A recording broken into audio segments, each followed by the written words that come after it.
to the races. And we never know when Erin is going to push the go live button. So we are Oh, live we're now. live.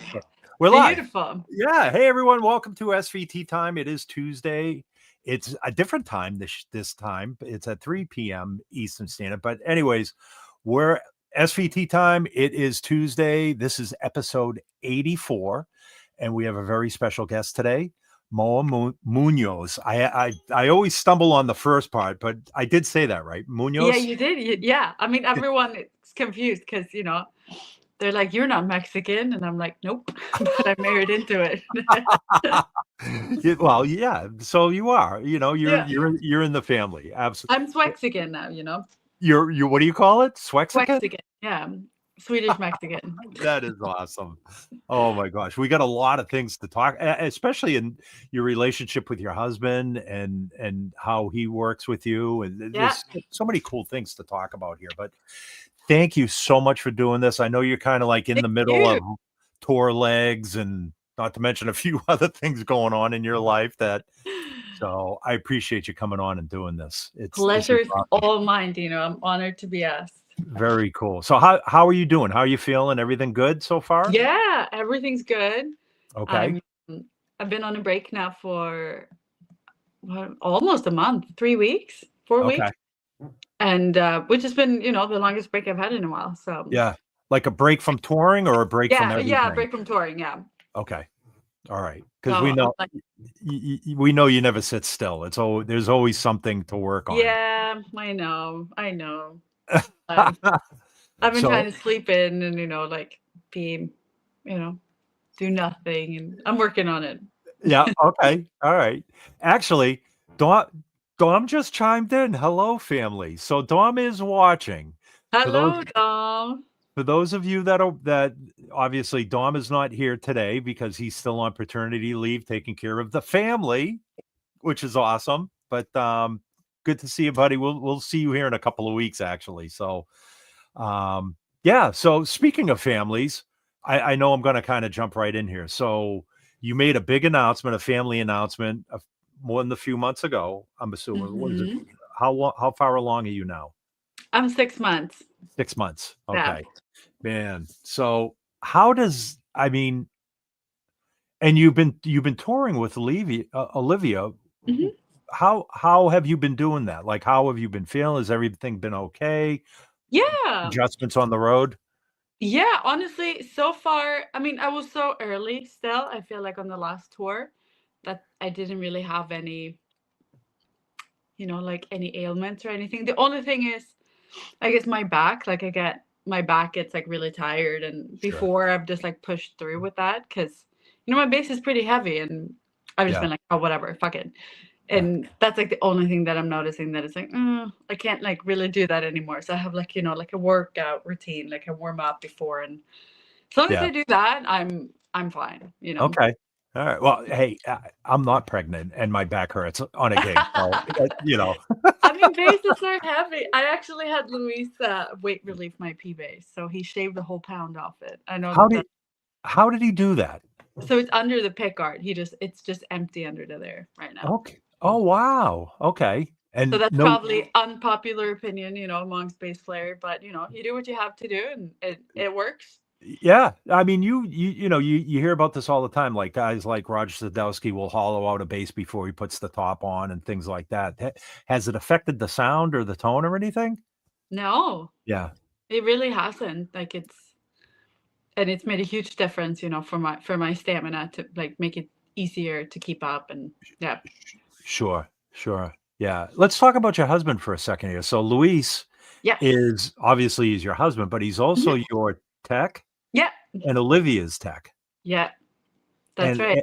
And if I'm not mistaken, Luis was kind of the whole binding factor of how we all met through Olivia using line 6 and then you using line 6 and then Guild.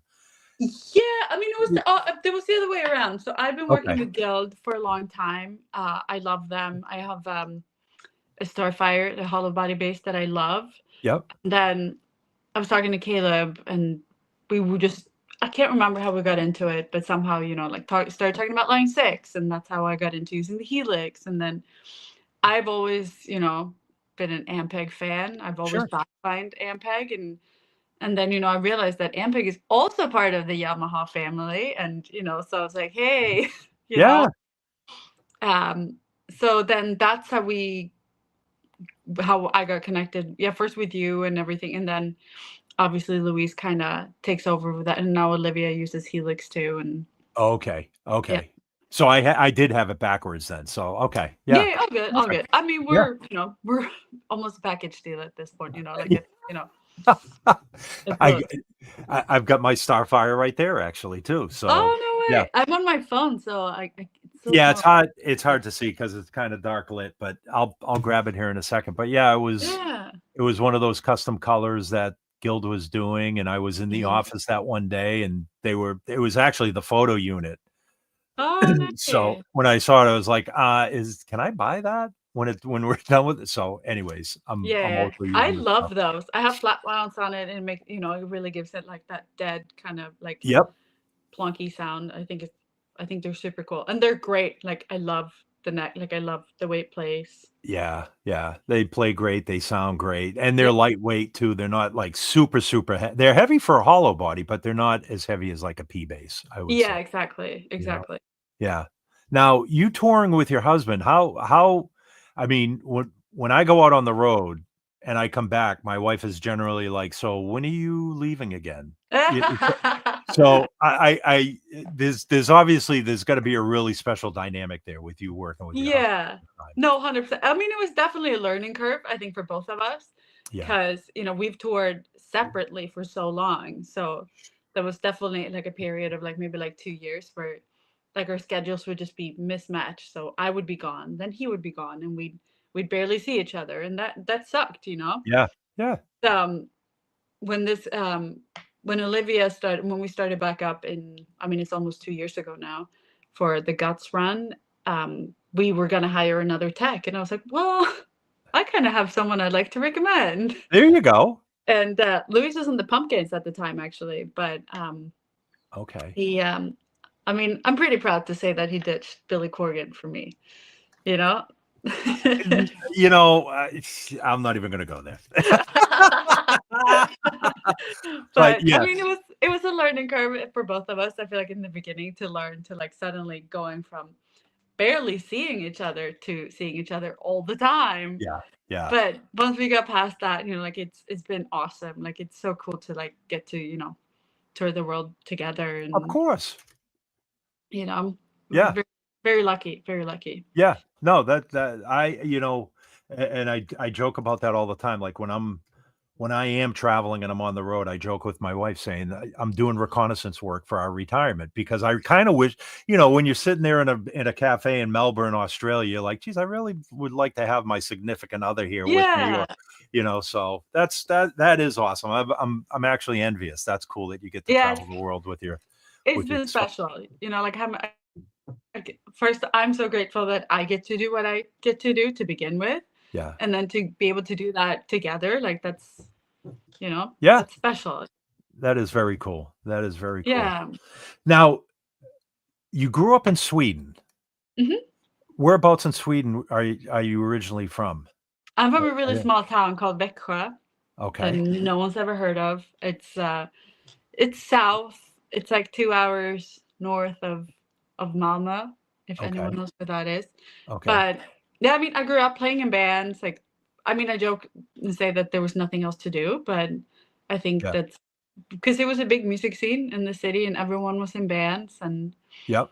it was cool. Like I'm like looking back, I think it was a great place to grow up. Like I hated it while I was there, but I Of also think course. that's part of being a teenager, and I think that's what also made me, look around and like broaden my horizons and travel to, all over the world at this point. But Yeah. now when I go back, I love it. Of course. Yeah. So it's Now cool. now I know you had mentioned this when I asked you earlier, but you grew up in a musical family. You Yes. So my t dad is a bass player. So we had a bass at home. I think it just like kind of happened. I remember one day because I dabbled, like tried guitar. We had a piano. I always sang, but for whatever reason, the bass was just like, I remember playing it in school once, and I was like, oh, I have one of these at home, so I'm gonna go play bass now. Yeah. Yeah. It just kind of happened that way. My mom is, I wouldn't say tone deaf, but like she's not musical, but she likes music, or she loves music, and she was always my number one cheerleader. And Yeah. she was, I call her my momager. Like, she was always, there for every show, and like super supportive. Wow. Yeah. That is so cool. Do you have siblings that are Mhm. musically? Okay. Yeah, my sister's a singer. My brother plays guitar. Okay. He shreds, he plays really fast. He plays, I don't know how many strings he has now, but They keep on adding more strings, just like bass players keep on adding more strings. Actually, we're yeah, subtracting strings now. I know, right? It's funny. I have a music man that for the longest time it just had the E string on it. Don't ask me why, like Luis doing something maybe. And I posted it on Instagram. It's like, this is all a bass player needs, right? A one Or string something bass. like that. Exactly. Yeah. I know it. Well, that's so I don't know if you're familiar with Aiden Bubeck. He's one of another Ampeg Mhm. family member, but he's out of Texas. I think he lives in Texas now, but he's constantly posting. He has a legitimate 3-string bass. That Yeah, Yeah, like a real, it's not a joke bass, it's a legitimate 3-string bass, and he love plays that. it all the time. He's like, "I don't need a G Yeah. string." I So, mean, I used the G string probably, I don't know, 2, 3 times in a show, like if that, and I could probably make do without it, like. yeah.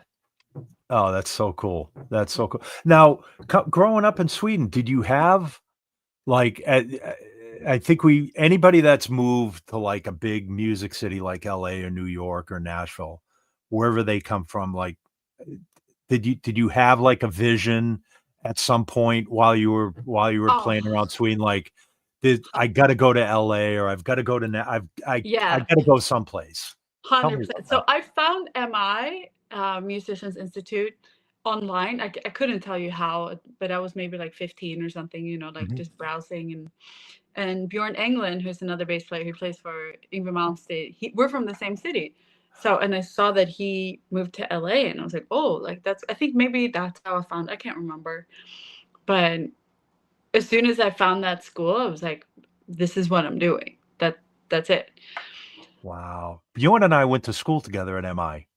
No way. Yeah, we were in BIT at the same time, so I No. still keep in touch with Bjorn. Yeah. Oh my God, like, if we have like the total like small towns, and like our parents worked together. My mom and his dad worked at the same school, and like, Oh, no kidding. yeah, Wow. Okay. All right. um, So that's the connection. yeah, it might have been, yeah, like I can't remember, but I think, and I was like, okay, like that's what I'm doing, and for like ever since, like I was like, I'm moving to LA. I think I decided to move when I was 21, because Okay. drinking age, which was an important thing at the time. Especially in LA. Yeah. So I moved. I mean, I moved 3 weeks before my 21st birthday, and I'm Wow. been 13 years now. I'm still here.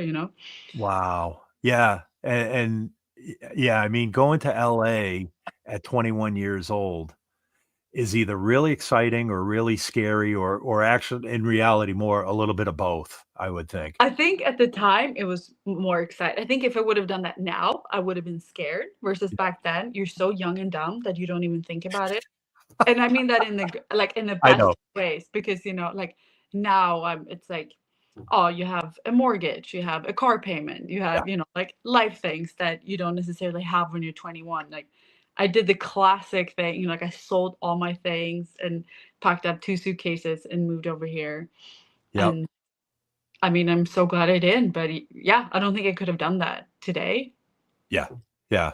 Yeah. I think I was 25 when I had moved. I Yeah. had waited a couple of years after I graduated, and um, but it's the best thing I ever did in my life. Like, I Yeah. would not everything that leads up to where I am now, I think LA contributed, and Musicians Institute especially Mhm. contributed in such a huge way. I mean, you see those memes on Facebook, like, who would your friends be if you didn't have music, and you're like that sort of thing. It's like Yeah.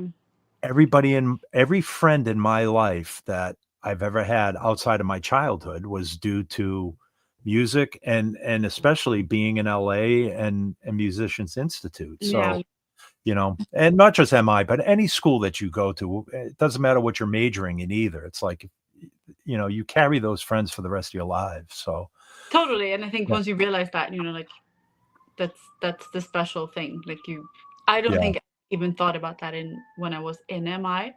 And like you're so focused on school and like getting good grades and like that shit doesn't matter. Like yeah, yeah, but yeah, I feel like that helped me, like MI might have helped me even more like once I was actually done with MI than what it did while I was actually in MI, if that yeah, makes sense. yeah. Now you went to VIT, I right? did. Vocal Institute. So Okay. yeah, so the school system is a little bit different in Sweden. So you kind of major in, I guess, our equivalent to high school. So I majored in bass back then. And then Okay. I think, again, being young, and I was like, I'm going to be a singer songwriter now. Yeah. Yeah. And so I went to VIT instead. And at the time, I was like, the plan was actually to go to VIT and then the Guitar Craft Academy, which I'm Oh, very glad that I didn't, because I'm hopeless. And I don't even know. I mean, I honestly don't even know if I know how to change my own strings anymore. Because, I've been married to a guitar tech now. We've been together for 10 years, So, that is awesome. but yeah, so I did VIT. And then I think automatically, like as a singer songwriter, like I was kind of, playing guitar, and that felt natural. Like I think just like more the Yeah. strumming part, like because I was singing. But then I joined a band called Domenica I mean, it was pretty quickly after I moved here on bass. And like it's funny. I feel like I just keep being drawn back to bass Yeah. somehow, and it's just where you dabble with different things and you try different things, but that's just where I feel the Yeah. most at the end of the day. Yeah. No, that's like most bass players will say that too. It's like that's yeah, I play piano, I play guitar, but bass is that's like my soul instrument. Like Yeah. that's where I feel most at home, Yeah, and it's So funny how that kind of comes full circle, because I do a bunch of production stuff. I write for TV and ads and things like that. And the genre I got into with that is very like there's a lot of like just like bass line heavy, like very minimal like beat, and then just like a cool bass line. And it yeah, was cool to kind of see how the two, like after all these years, you have an idea of I came here as a 20-year-old thinking, okay, I'm going to start a band, play the Sunset Strip, we're going to blow up, and then I'll go on tour and I'll be a rock star, and that's it, And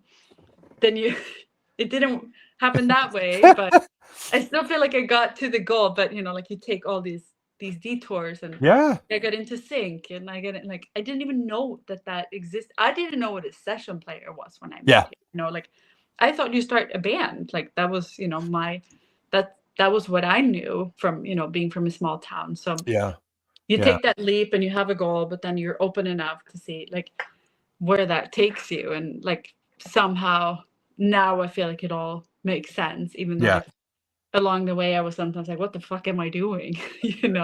We're still doing that. Yeah, because I still ask myself that every day It's probably. like, yeah, what do I want to be when I grow up? Yeah. But it's funny you say that because I remember at orientation, like one of the big questions was, or I don't know if it was a question, but they would make the statement like, yes, you are here, you have a preconceived idea of why you're here and what you want to do here, but their job as the school is to prepare you to be able to make your living in the music Yeah, industry in ways that you may never even think are viable, like totally. I went to LA for the same thing. It was like I actually went to LA and I went to Musicians Institute to get away from my family business. Oh, really? Yeah, I was working, I mean, not to get away from it, I was working for my dad and I Mm-hmm. was playing gigs, but I was a truck driver for my Oh, dad. good. I didn't know that. And Musicians Institute was kind of like the excuse for me to move to LA and start a band and become a rock star. But Yeah.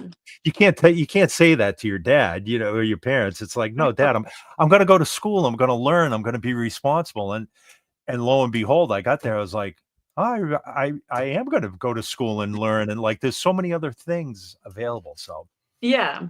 100%. And I think that's what's cool, about music. It's you learn, as we said, along the way, like about Yeah, all other things you can do. Because I think when you're young, and like I think touring is it's such an easy way to measure success when you don't know. Like the other thing is like, okay, you play this venue, and then you play a bigger venue, and you play a bigger, like, yeah. but you don't know about all these other like avenues that you can go down. And Yeah, yeah. How did you get into writing for TV and production and that? Was that I'm sure that was a long road as well, but how did you get into yeah, doing that? I mean, I think I learned about it in MI like, again, I didn't even know that that was like a thing you could do, right? Yeah, Um, and then I think I probably heard about it in MI, and I was like, oh, that sounds cool. Like, I can do that.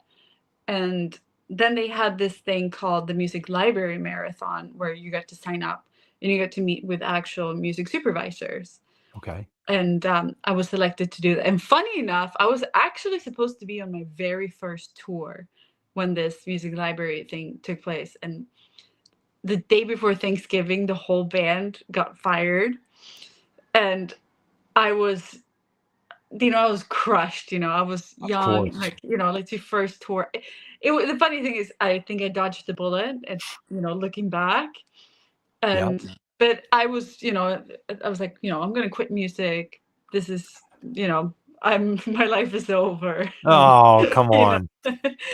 that whole thing. But then this music library marathon happened, and this guy, Dean from BMG, was like super excited about my music. And he was like, I would like to work with you. And like, I think you're great. And I think at the time I was like, oh, he seems like a nice guy, but I don't know if I believe this until I see it, Yeah, because, yeah. I just gotten fired. I was like, people suck. Yeah. Yeah.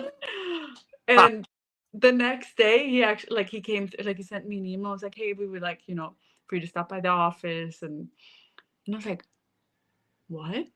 Yeah. What? Yeah, right? I think sync was just something that kind of like, it was something that I heard about and it sparked an interest. And then another way, like, I mean, there's so many things I feel like that led up to it. But yeah, Dean was one of them. He actually signed me to my first ever admin deal. So he's always going to have a special place in my heart. Cool. And then I was working at a Guitar Center, and I had a customer who did a bunch of sync. And he, Okay.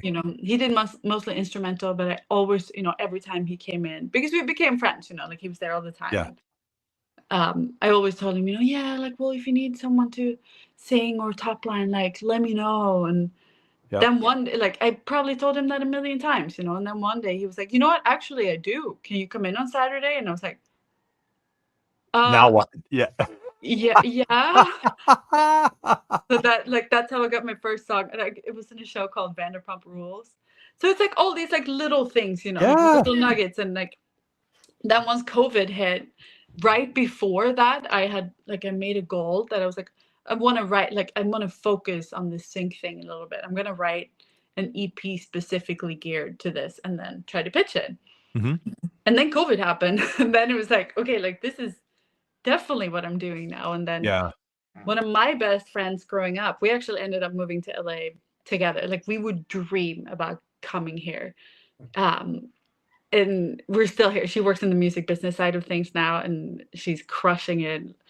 I don't even know her title anymore. Senior vice president of something, like she's just one of us. Like she's crushing it on that side of things. And the company she was working for at the time needed an album that she thought I'd be good for. So she helped me, get in there. And like, again, like so many like little things. And then I started posting on Instagram, and companies started finding me on Instagram and being like, hey, do you want to do a few songs for us? And like, again, it's a slow burn. I think, everyone thinks it's like you have one big break and that's it. Like that wasn't like how it happened for me. It was like one little thing here, then one little thing there. And then eventually kind of led to where I am now with that.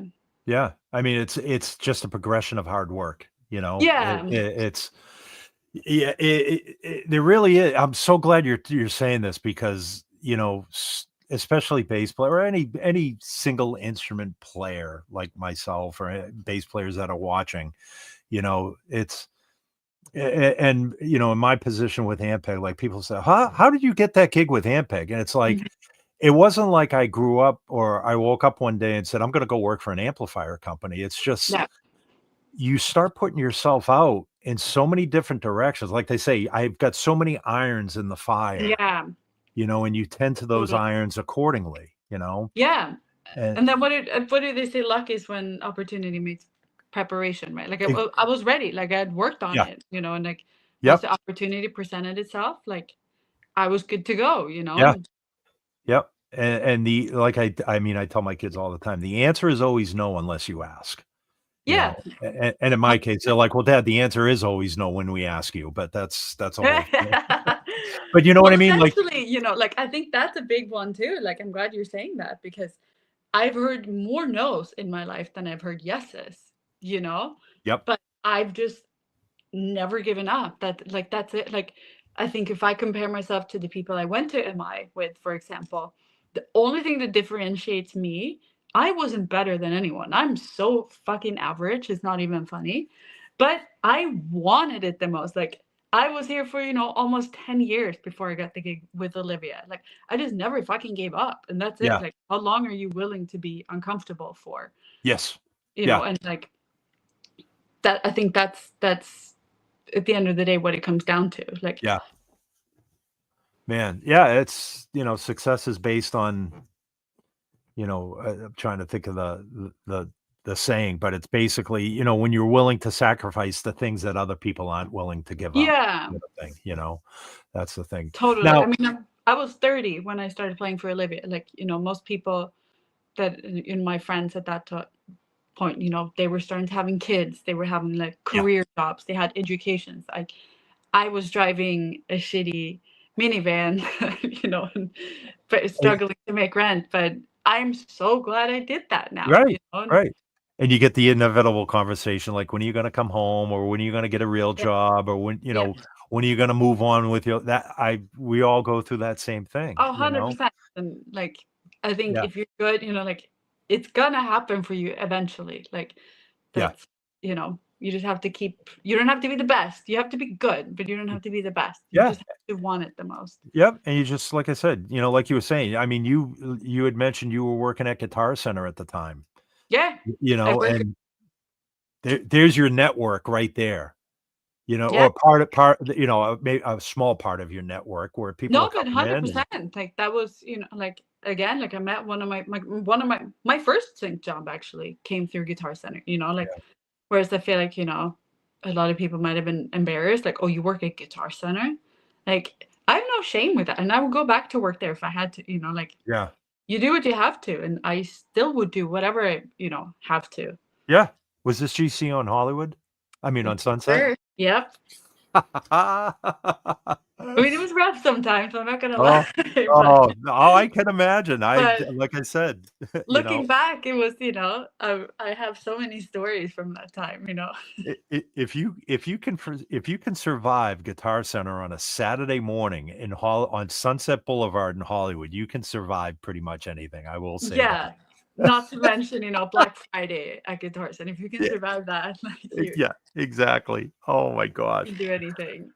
Now, was Olivia, like, was she one of your first, well, obviously she's a big gig, but was she your first big gig, or did you have other things No, leading up she to was that? my first like bigger, like big, like A-list gig. I used to play, tour with a few different bands, and I toured with one called indie band called Bay Ledges for a while. Okay. Um, and then the music director for that ended up working on Olivia. Okay. So it was a little bit of luck in the sense of timing, but Yeah. it was also same thing there. I think it was prepared. So this Yeah. came about, it was the summer of 2021. So COVID was still very much a thing. Yeah. But tour like some of my friends were kind of started touring again, in Europe and doing little things. And we did a van tour, like that was all I had ever done. Yeah. And one night I was sitting talking to Louise, and I was like, oh, it would be cool to maybe just do like be able to say I did one bus tour. So I reached out to my friend, his name is Max, and I just told him, like, hey, if you hear of anything, like I would still like to maybe tour. Yeah. And A week later, he hits me up. He was like, "Hey, I actually have something that I think you'd be a good fit for." And I was like, "Cool, what is it?" I was like, "Oh, I can't tell you." And I was like, "Oh." So, and it was like, he was like, "All I can say is that if you get it, like, it would probably be a pretty good gig for you." So, I was like, what the hell is And this? he's talking about the Olivia tour. Yeah, yeah. Okay. All right. And at the time, I got hired to do like one filming with her. And then he was like, if you do well, like, there might be more. And well, here I am 4 years later. That is so awesome. That is so Yeah. awesome. So Man. it was, I think I was just fresh on his mind, at the time. And also Yeah. we're friends. Like, he's one of my, I love him so much, like, Yeah. it's the importance of same thing, like, just making friends, and that's Yeah. it, Yeah. And reaching out to people, letting Yeah. people know, like, hey, I'm available for this. If you ever hear of anything, please let Yep. me know. You know, 100%. um, we had, let me go to the chat here real quick. So, What's the most ridiculous question you got asked yeah, for? It's yeah. like, Okay. Go ahead and answer that one first. oh, okay, that's a lot. So do you play acoustic guitar? I think that was Really? I think that was a big one. God, I'd have to think about that one. Oh man. But Somebody had asked here, what is your favorite part of working with Olivia? I mean, she is an angel. First of all, I love her music. Yep. I think that's, the first thing. But I genuinely love her. Like, I care so much about her, and I think we're such a good team now, everyone on the tour.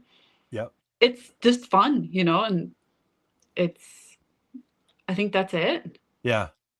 And it feels like family, like Yeah, when you guys are all together. it really does. It really Yeah. does. That's cool. That's cool. And And then somebody had asked favorite song to play on tour. oof, I'm I mean, it assuming has with to be, Olivia. yeah, I mean, it has to be one of my rock songs. Like, it's no, you know what? I'd say Driver's License, actually, Okay. because it's not a hard song. I play, like, it's whole notes, like, I don't know, 3 notes in the verse or whatever, right? Yep.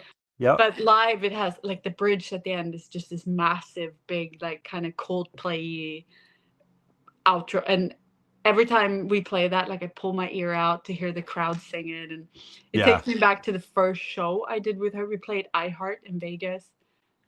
Oh, yeah, 2021. And that was Okay. my first big show. Like, I think it was 10,000 people in the audience.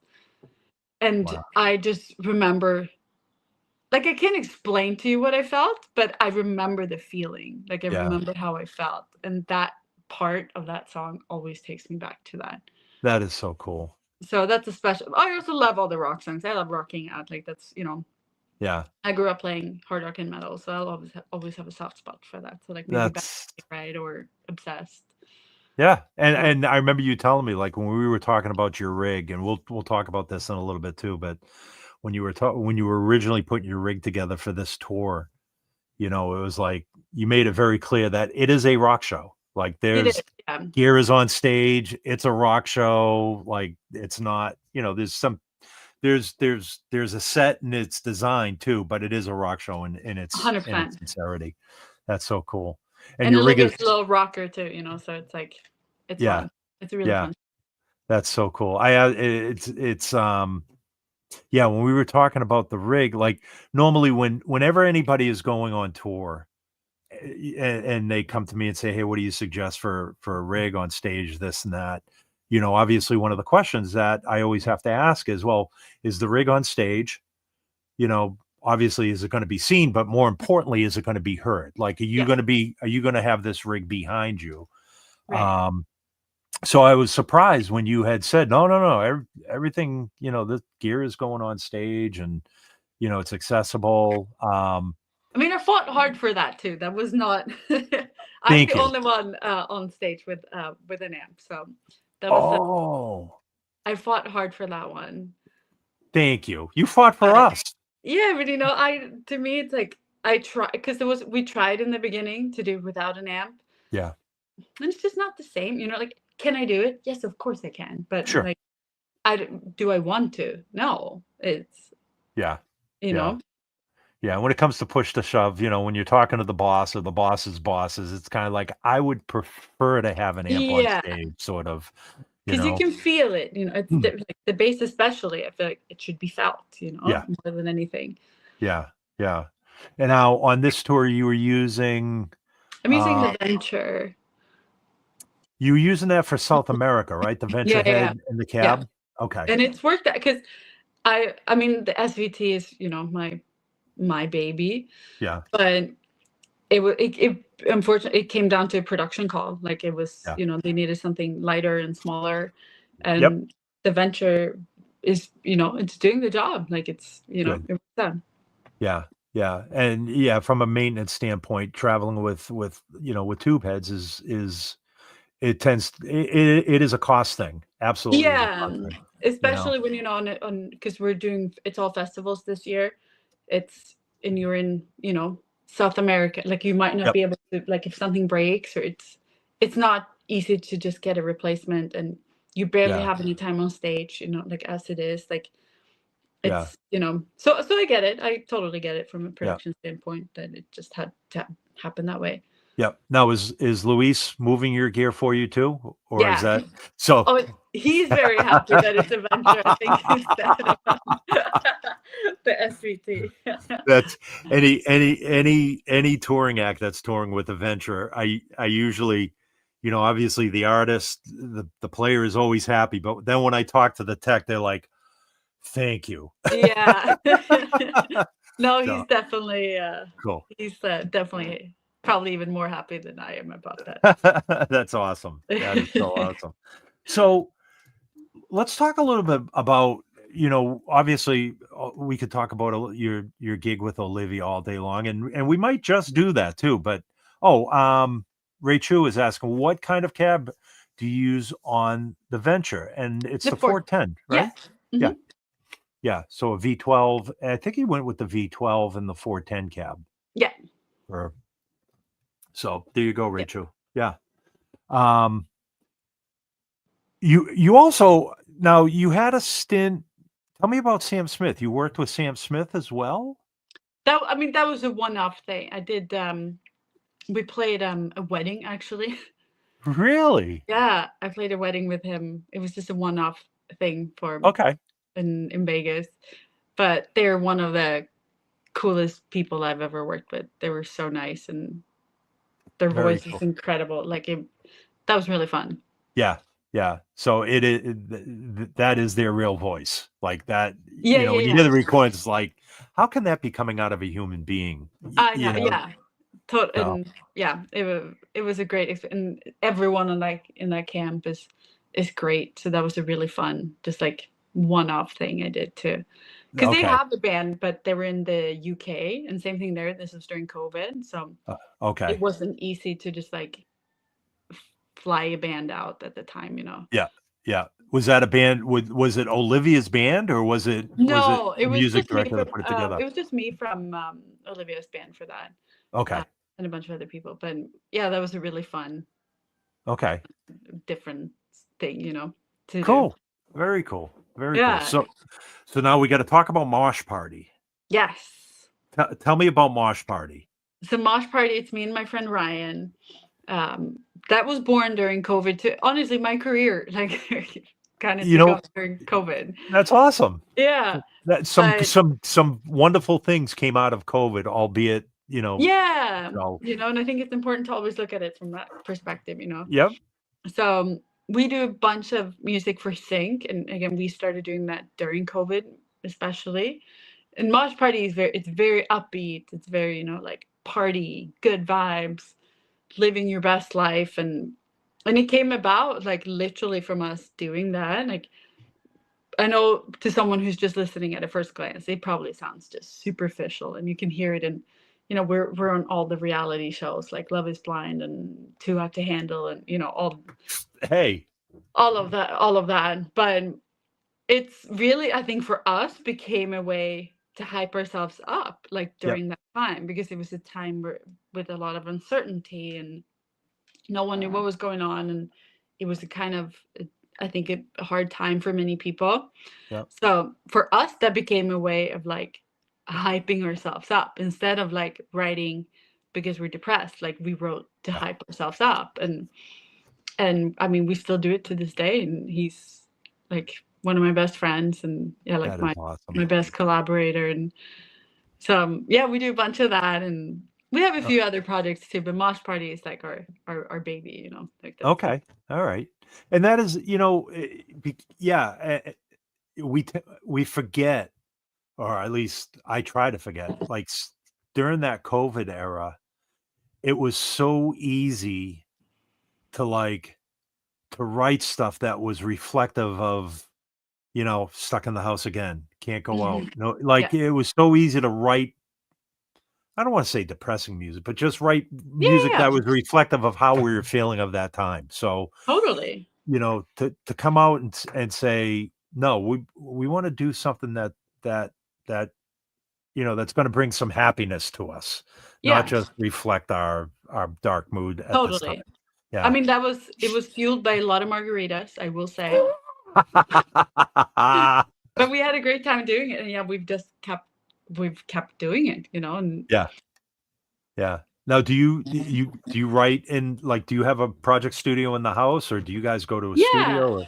so we're sitting in here right now. Actually, it's funny. I realized when I was setting up the camera, I was like, it just looks like a white wall here, but everything fun is on the sides here. You know. I'll give you a little tour later. All right.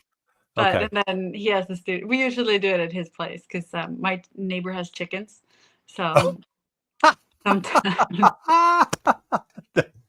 My neighbor that is the takeaway from the whole.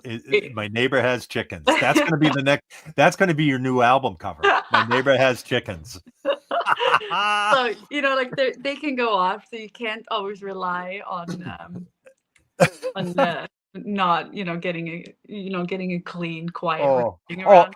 I thought you were worried about upsetting the chickens. Oh no, no, more about bleed into the microphone. No, Oh. it's super charming. I love it, but yeah, like it's not always ideal for Yeah. you know, recording per se. That is too funny. Oh my god! Here am I thinking, yeah, we don't want to piss off the chickens. Nah, fuck those guys. They're okay. They're okay. Too funny. Oh man! So Mosh Party, and then NIKI. Yes, I did a tour with NIKI back in, what is that, 2 years ago, maybe? Okay. In Asia. Also a lovely artist and a lovely team. Like that was such a fun tour. Yeah. I got extremely food poisoned in Malaysia, but aside from that, we hadn't. Oh. Yeah, that's food poisoning. Never, but in Malaysia, it's. Yeah, I hate to say it's almost expected, but You know, it's you know, if on you tour. yeah, it is. You know, we had now like with this Olivia run in Mexico, there was a ton. Like I knock on wood was fine, but there was so many people who got really sick in Mexico, and it's just, you know, Yeah. it's bound to happen. It's Yep. you know what you're getting yourself into. You know, you try to be careful, but Yeah. Yeah. you know. I mean, I remember we were doing a show in India, in Mumbai. Mm-hmm. And this really freaked me out. Like we were told, yeah, don't eat salads, don't eat anything that's washed with local water. But then when we got to the hotel, they were telling us, and I don't know if this was an exaggeration or not, but they were like, yeah, when you shower, don't open your eyes, like keep your eyes closed in the shower, Oh, keep really? your mouth closed in the shower, like don't let any of the, because there's bacteria in the water, it'll get you sick. But See, yeah, I'm so always that person who brushed my teeth with the tap waters, because I'm like, you know, if I'm gonna get like, there's just no way around getting that. Like, it's a bacteria, right? So I'm like, if I get like a little bit, maybe I'll like. That's my. You build your immunity. Yeah, I mean, I made it through Asia this last. We did an Asia run last year with Olivia, and we did. We did South America now, and knock on wood, like I made it, you know, and I brushed my teeth. My eyes were open in the shower. Yeah. But I mean, I think it's just like, you know, if it happens, it happens. It's not Yeah. much you can do. Yeah, exactly. And there is something to be said about, you kind of build an immunity to it at some point, Yeah. And just traveling, you're going to build an immunity naturally anyways.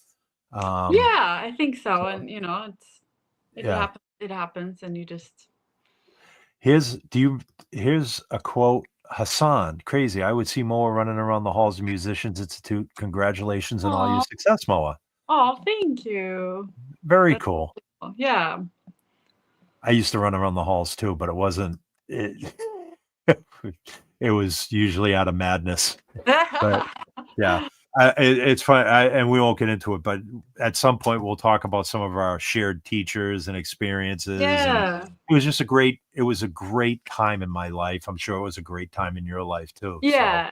It And was, and it yeah, was it's the reason I'm here, today. Like if yeah, yeah. and not the school itself maybe per se, but like the whole experience The of it. experience. Yep, Yeah. exactly.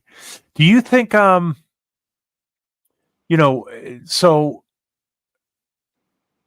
be going as a vocalist, do you play acoustic guitar? Do you ever see yourself as being fronting your own project, fronting your own band as your own solo artist? Is that something that might be in the future? No, that was more when I was younger, but I think the older I get, like the need to be in the spotlight is just not there for me. Okay. Um, I think sync is my outlet for that because I do, and I think the other thing is I can't like decide on one genre. Like Yeah. I have so many personalities. I feel like in music, and this lets me do all of that. Like, yeah, I can do the upbeat, confident Mosh Party stuff, and we can do like a sad girl EP. And then right now I'm working on, I don't want to say metal project, but it's definitely like heavy leaning. It's called Deku, and I'm working with this guy Ozzy in Dubai, actually, of all places, and we've done some pretty heavy stuff, and I'm like screaming again, which is really fun. Nice. But yeah, I don't think me and like fronting my own band is anything. You know what? Never say never. Never say Yeah. never. But Yeah. it's not something that I'm like pursuing per se. Okay. All right. I just I figured I'd ask because so many there's so many bass players that we've interviewed that you know they when we have this conversation, it's like, no, you know what, I'm kind of set in what I do, and if it comes down to me with an acoustic guitar singing, it's usually going to be around the campfire in front of friends or doing something like to pursue a solo career per se, Yeah. in that respect. And it's funny, I get more nervous doing that. Like I have no problem playing in front of, what do you do, 50, 60,000 people. Yeah. But if it's me, just like by myself playing in front of a few people, I'll shit my pants. Like that to me is more nerve wracking. But I think Yeah. it's like you can see everyone. Like Yeah. when you play for that many people, you kind of lose perception of like what's actually happening. Yes. Yeah. Yeah. Versus I when you can see. I was always a nervous wreck in like live playing workshops at school Yeah. and like doing juries and things like that. It's like, don't look at me. Yeah, Like, yeah, stop exactly. looking at me. Exactly. And maybe that's an age thing too, like when I was in my if my 20-year-old would have heard me now, she would have been like, "You're a fucking loser." You've given up. Oh no. But now I feel like, yeah, I just don't have that like Yeah. Yeah. drive. Well, like you said, you've got irons in the fire in a couple of different ways Yeah. that's keeping you musically satisfied, I guess, for lack of a better word. Yeah. Musically satiated, I guess. Yeah, that's a great way to put it. And Yeah. I do this instruction. I work with a company called Mizora. Thank you for mentioning that. Yes. So I do like these bass challenges for anyone who's interested in learning, and they're really like, that's another thing that I really love doing. I think I've always loved like passing on my knowledge and like sharing like what has worked for me with others. And so I think I'm just pretty, happy with what I'm doing right now. Yeah. When is that going to be released, Moa? Do you know? Well, the first challenge is actually live in Missouri right now. Okay. So it's the home of Drumeo and like those companies, and they have like their own teaching platform.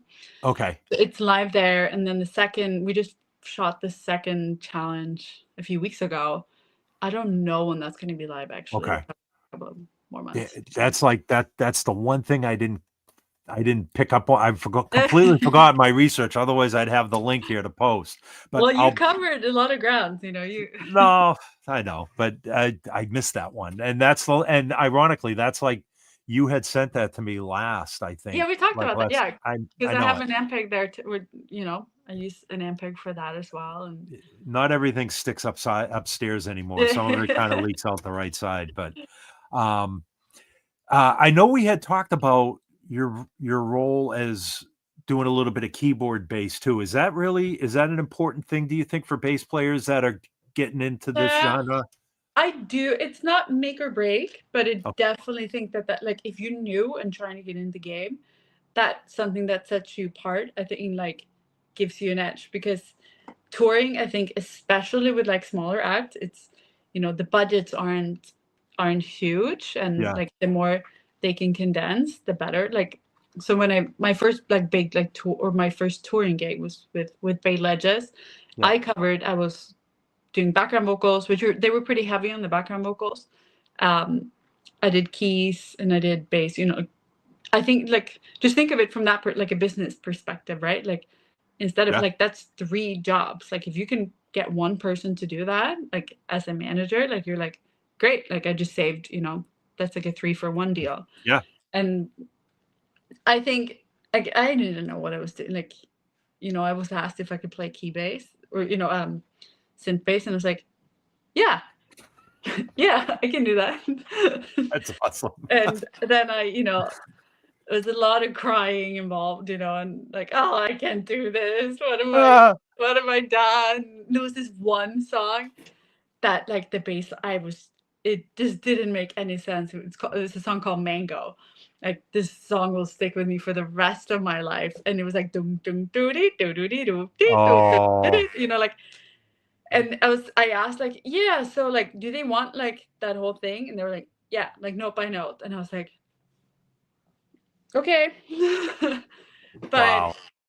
I figured it, and I remember I was on vacation actually at the time when I got the gig. So they were like, yeah, do you have a synth bass? I was like, no, but like just tell me what to get. I'll get whatever you want. Yeah, we want you to get a Moog. And I was like, cool. I'll go buy one when I get home. That's was my. It just come to find out, I got home, and at that point, I think I got home on a Monday, and the first show or rehearsal was on a Sunday, kind of thing.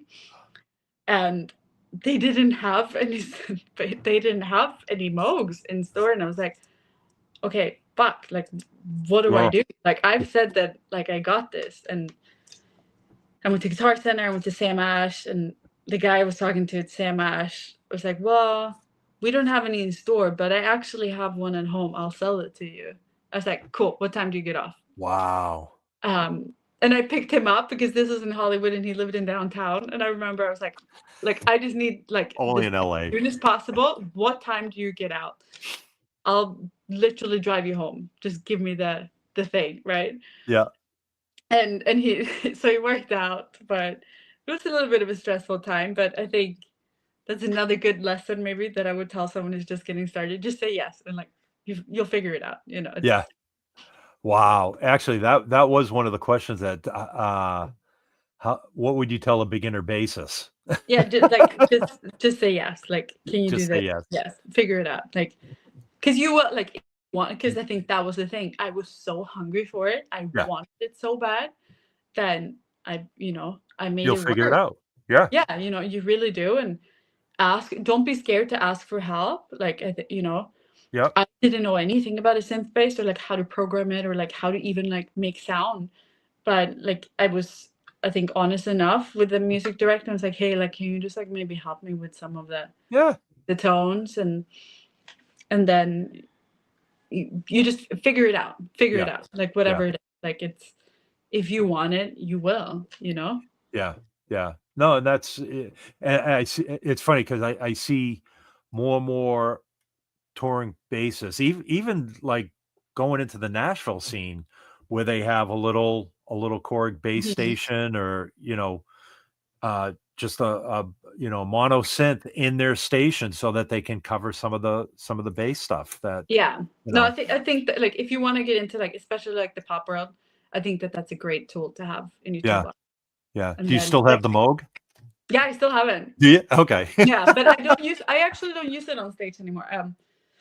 Because I wanted to like downsize because there was just so many things, and I obviously prefer playing bass. It's so what I did, I had my friend Johnny at Cute Rigs, it is pedal boards, helped me, and we with the Line 6 with the Helix, we were able to kind of simulate the synth bass sounds like with an octave pedal and some fuzz and some stuff, and it's not the exact same thing, but it kind of does the job, Yeah. Actually, it's funny. Ray Chu just asked this too. He says, would you still prefer an actual synth or use effects to emulate these sounds? You just answered that for him.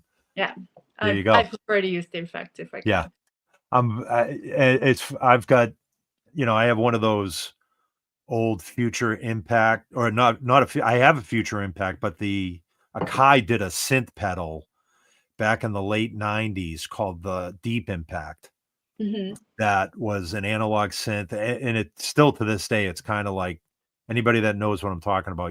This pedal is like it gets all those Moog sounds. Yeah. But then I realized, like, I had a couple of them at the time, and then I was seeing them selling on Reverb for like, I think brand new they sold for like $300 or $400, and guys were paying like upwards of $1,000 for these pedals. Wow.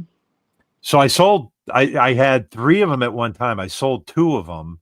Yeah. And I kept one, I was like, oh, but now I'm using that pedal more and more for some of the gigs that I'm doing. And I'm thinking, oh, really? Dude, if this pedal like cacks out on me, I'm screwed. I'm going to have to go spend like $1,000 to replace this pedal. But yeah. Right. I just, especially just the thought of having to bring another piece of gear to a gig that, especially if I'm loading in myself, it's like, I got to carry a keyboard. And so, it's nice. Like, if you can downsize, it's nice, I think. Yeah. But yeah. if you can't, Cool. It is. So, and of course, P basses primarily, like you were saying, your husband Luis chambered out one of your P basses for you to make it a little. Yeah. So P basses and the Guild Starfire. What else are you playing?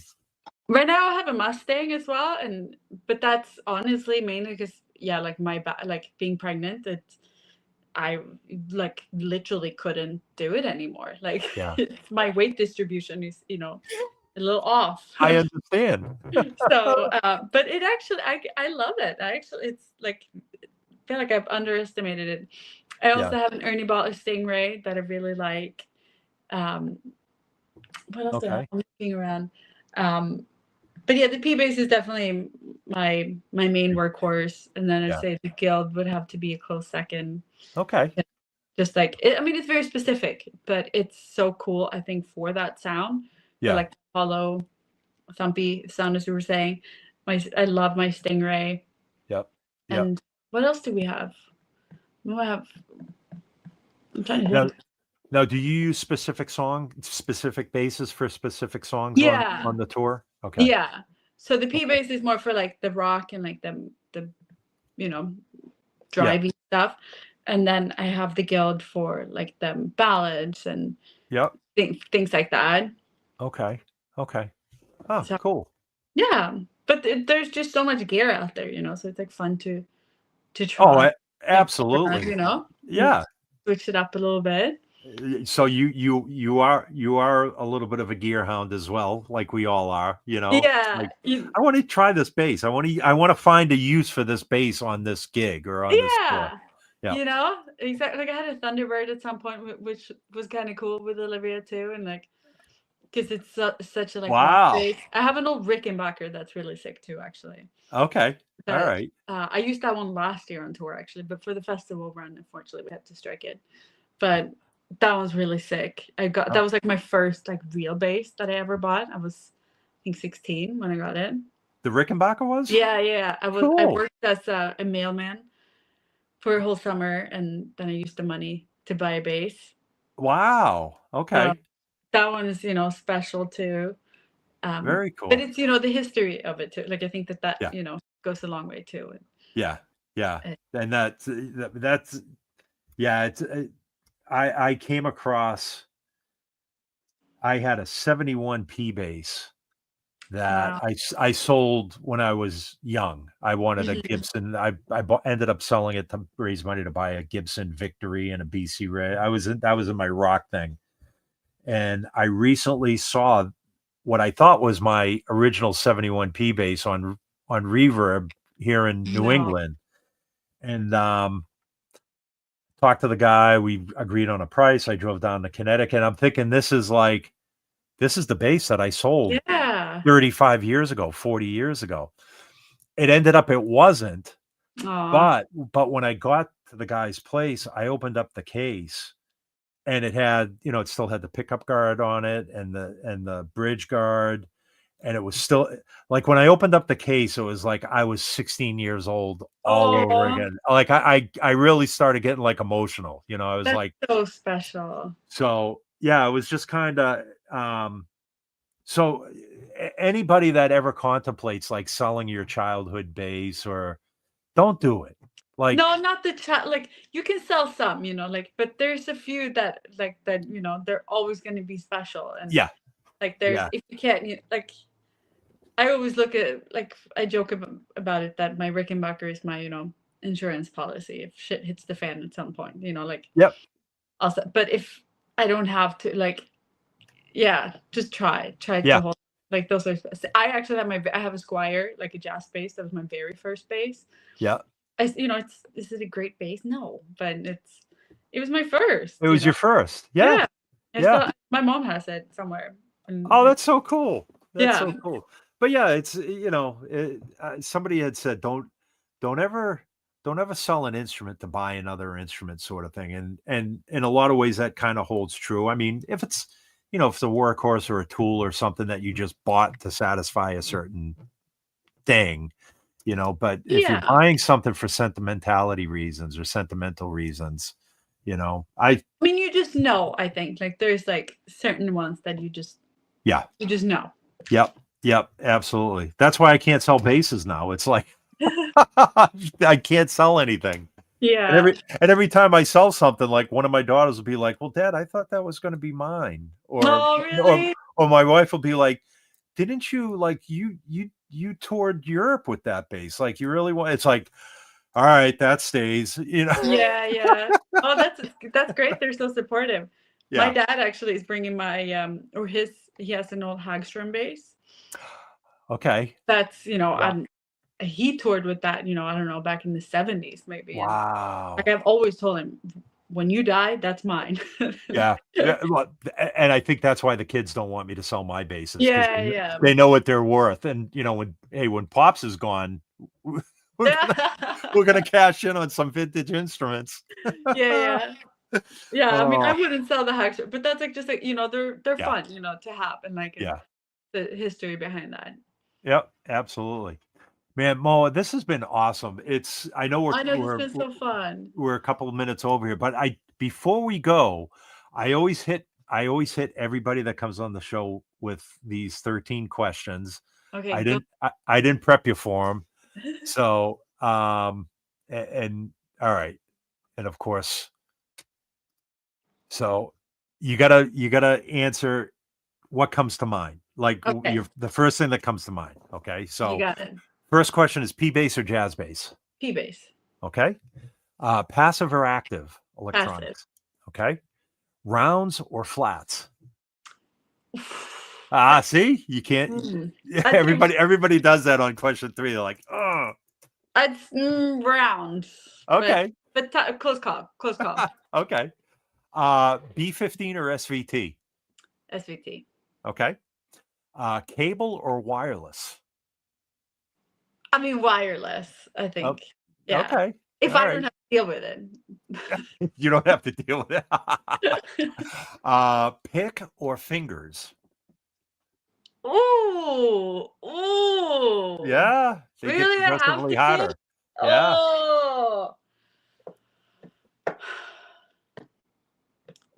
pick. Okay. All right. Like There's close no call too. there's no wrong answers, as you know. Yeah, IEMs or floor wedges? Floor wedges. Okay. No, actually, no, I'll take that back. I am. Back. Okay. But I like the subs too. I want to feel it, as we were talking about earlier too. Like, Yep. Pop one ear out. Yeah. Pedals or no pedals? No pedal. See, you just contradicted yourself there. I know. Well, you have, it's necessary. You have to have them, right? Yeah. But yeah. if you had your choice, no pedals. Yeah, I'd have one bass and like nothing. Like, Okay. and then if I could. Getting into travel, window or aisle seat? Window. Okay. High bunk or low bunk? I'm middle. You're middle bunk. Okay. Middle bunk. Okay. All right. In terms of Ampeg cosmetics, do you like the white, black with white piping, or the anniversary silver and blue, the old style? Mine's black. Yours is black and white. Yeah. Yeah. So if you look at like the vintage SVTs, like back here, the silver and blue, that's what I'm talking about. Okay, I'll pick that. I'll pick that. Yeah. Oh, okay. All right. And these just get kind of silly. Hot chocolate, coffee, or tea? Coffee. Big Okay. coffee. Okay. And then last but not least, and this is a very general question, but favorite place or food to eat when you're on the road? Ooh, I mean, I'm a big foodie. I love, like, that's probably what I spend the most money on when I'm on tour. I've seen your posts. I mean, it depends where, like, my favorite food in general is tacos. Like, if I could only eat one thing for the rest of my life, it would be al pastor tacos. But if I'm on the road, do you have a favorite restaurant? Like, if I'm going to be in Houston, I got to go to this place, or there's a place called Margot in Nashville that's really sick. Okay. Yeah, maybe if I have to be specific, that's a good one. But tacos in general. Yeah, like general, I'd say al pastor tacos for sure. Okay. All right. One of my favorite foods as well. So yeah. Very cool. Yeah. So like I said, there's no wrong answers. It's just Dom and I like putting people on the spot when it comes I love it. It makes you think. And it's funny, like when we get to question number 3, rounds or flats, that like the brakes just come right on. Everyone's like, oh, I don't know. And then, so anyways, you did awesome. Yeah. I passed the test. There's no, like I said, there's no pass or fail. Yeah, absolutely. Absolutely. Great. Moa, man, thank you so much for doing this. No, thank you, Dino. We'd love to have you back on at some point, Thank you so much. Yeah, and good luck with the baby and the pregnancy, and we're so happy for you. Yeah, I can't, being a father of 2 daughters, I can't say enough about having kids, and I won't get into it here because I'll get all teary-eyed. Yeah, you should be. Yeah, I'm excited. Awesome. And everybody for watching, Rachel, Paul, Kirk, our regular fan base. If it wasn't for you guys, they would have probably thrown Dom and I out like 60 episodes ago. So thank you for watching. No way. I don't like that. Well, thank you so much, Dino. I love you guys. I love you too. Thank you so much. Thank you. We'll see you guys in a few weeks. All right. Sounds good. Take care.